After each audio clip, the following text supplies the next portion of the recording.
Welcome back to another FIFA 21 video. Today I'm showing you 4 222 custom tactics and player instructions used by a top 200 pro player.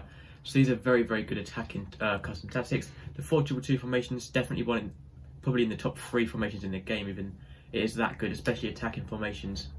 Definitely the best attacking formation in the game. Without a doubt, it's very balanced between sort of being wide and narrow with the left cam and the right cam, but it works really well when you need to score a goal desperately or two. So I'm going to show you the custom tactics and then the player instructions, and then get onto some analysis as well at the end. So the defensive style, we're going to be using press after possession loss.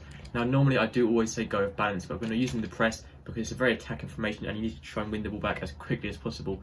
There's a lot of presses to go with. We have pressure on heavy touch, press after possession loss, constant pressure, obviously drop back is an option, but it's not a pressure, and then that is the 2. So you have the 3 here, so press after possession loss, pressure on heavy touch, and constant pressure. The best one is definitely press after possession loss. Constant pressure just drains way too much of your player's energy. They're literally going to be dead after using this, and also it brings out sort of draws them out of position too easily. Pressure on heavy touch doesn't work too well, and then press after possession loss is definitely the most effective to win the ball back quickly and also not wasting too much energy.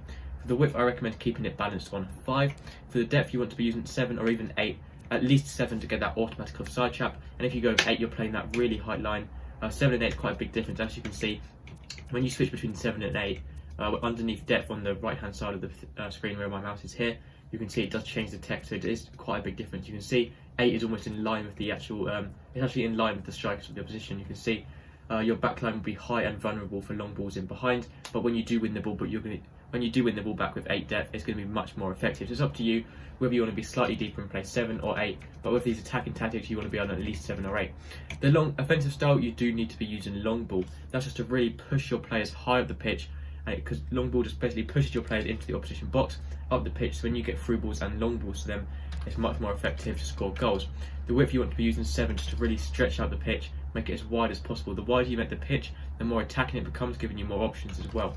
For players in box, you want to be using 6 or 7 to help overload the box, once again to be pushing more players in the box. So everything you can do to push more players forward into the box. So long ball pushes players forward, players in box pushes players forward. The more players you have making runs into the box, every time you get a crossing or a pass in, the more players overloading the box means you're going to score more goals. It's as simple as that. Gives you more opportunities. Corners, once again, the same with 3, helping push more players in the box, and then free kicks, just put that on for 2. So that is everything for the custom tactics. We're now going to go on to the player instructions. So for both of your strikers, you want to stay central, so they stay narrow in the centre of the pitch in line with the opposition goal. There's no point in them drifting that wide if you already have wider players. You want getting behind to once again so they're making forward runs behind the opposition defenders. It works really well with long balls, so making runs in behind. Interceptions, leave that on normal, and defensive support, you stay forward, obviously, so they are always staying at the top of the pitch even when defending, and not dropping back. So that is it for both of your strikers. Stay central, stay forward, and get in behind on both of your strikers. So for your left cam and right cam, these positions are very important because they're almost like wingers in game, especially with the 7 width we're playing on. They're really pushed out wide, but they do have the instructions of a left cam and right cam.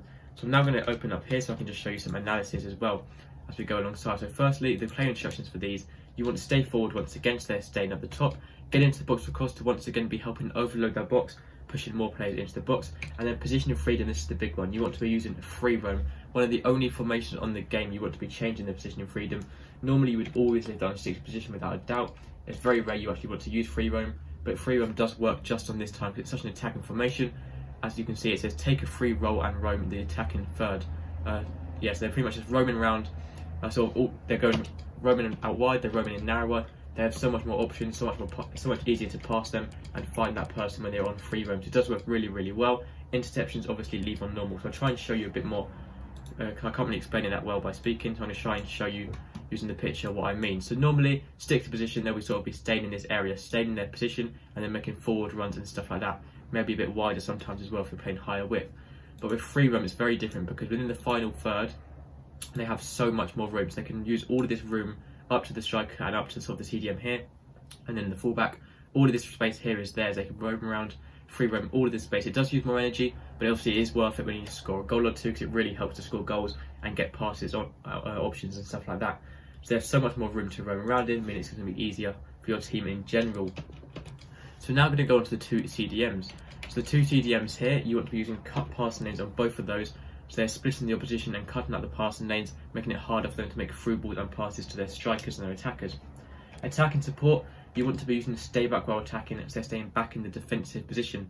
Now some people say use get forward or just balance attack, which does work well as well if you want to make it really attacking, but it can leave you very open. So even if you want to put maybe one on get forward and one on stay back while attacking, as long as you have one preferably staying helping out the defence, it does work very well. So put them both on cut passing lanes, cover centre, stay still in the centre, and it's up to you whether attacking support you want to leave them both on stay back while attacking, or both on get forward, or one on stay back while attacking and one on get forward. That's up to you, completely up to you on that point there. Personally, I use stay back while attacking on one and then get forward on the other one. So they're sort of filling in that middle gap here. So one of them, so that means one of the CDMs here, I'll go for my left one on stay back while attacking. He's going to be staying back, not really going past here, his normal position, but the one that get forward will be filling in this big gap here. You can see there's quite a big gap in between your CDMs and your strikers, and he'll be helping out, filling out that gap, sort of more box to box midfielder, so pushing up when attacking and still coming back into the CDM position when defending. Lastly, for your two centre backs, leave them both default. There's no point changing them. If you really want to, you can use player striker if you want to make it really attacking. So you can see it says go up front in the last few minutes of a match if losing. That can be quite useful to score a goal, but obviously it leaves you so open you will concede if you lose the ball. So personally, I just leave that on stay back while attacking unless you desperately need a goal really badly. And for your fullbacks, use overlaps, so making overlapping runs on the outside, interceptions on conservative, and attacking runs on stay back while attacking or balance attack. It's up to you whether you want your fullbacks to be attacking, helping out wide, or you want them to be staying back in the defensive line, making it easier to defend as well. Personally, I prefer stay back while attacking, but that's up to you, also depending on how good your fullbacks are. Lastly, for your goalkeeper, comes to crosses, so your keeper's coming off his line more to defend corners and crosses, and use sweeper keeper, so he's being more aggressive, challenging loose balls and through balls from your opponent. That is all the custom tactics and player instructions for the 4-2-2 formation. Okay, sorry about that guys, my camera did cut off, but like I said, we've finished all the custom tactics and instructions. Now I'm going to do a couple minutes more analysis, just showing you what you want to be doing on the ball. So here you can see we have the formation up here. So this is the shape you're going to be playing in game. It may look slightly different with the custom tactics we've got. So obviously we are using a slightly higher width, so your players will be slightly more stretched out, especially these two players here. Apart from that, it looks pretty much like this. So you have the ball with your goalkeeper. You need a goal desperately. Maybe this is your last chance in the game. You want to get the ball to your centre backs. Obviously don't hold on to the ball with your centre backs. It's wasting time, and if you lose the ball, you're going to concede again. So get the ball over to your fullbacks or your CDMs. And when you have the ball, preferably your CDMs, just pass it around and wait for your strikers or your left cam and right cam on free roams. They have all this room up here, both of these two, to make a run anywhere inside this room, or your strikers to make a getting behind run as well. And then all you have to do is a very simple through ball to either one of those players who's made a run. If it's your left cam or right cam, I recommend running down the wing and then getting a crossing at the top of the pitch. So it does look very confusing, but pretty much if you have the ball for your left cam or right cam, just run down the wing, especially with using that wider width. That is why we are using that, so they're right up against the touchline up here. I'm going to run all the way down and get a perfect cross in, preferably a low driven cross if you can, because they are more likely to score, especially from the volley. And then you can score a goal very easily. You have to have very pacey players for these two positions here. So your left cam and right cam, you want them to be very fast players. Obviously your strikers are going to be fast anyway, because otherwise most people do have fast strikers. But that is pretty much all you have to do. It's very simple with this formation. It's such a basic formation to use. Pretty much just passing it around and waiting for that opportunity for your attackers to make a run in behind. So that's going to be pretty much everything for today's video. That is the 4-2-2 with custom tactics, player instructions. These are pro player, top 200 tactics and instructions. So I hope you enjoyed them. If you enjoyed, please help me out by subscribing. It means a lot. Thank you for watching, and I'll see you in the next video. Goodbye.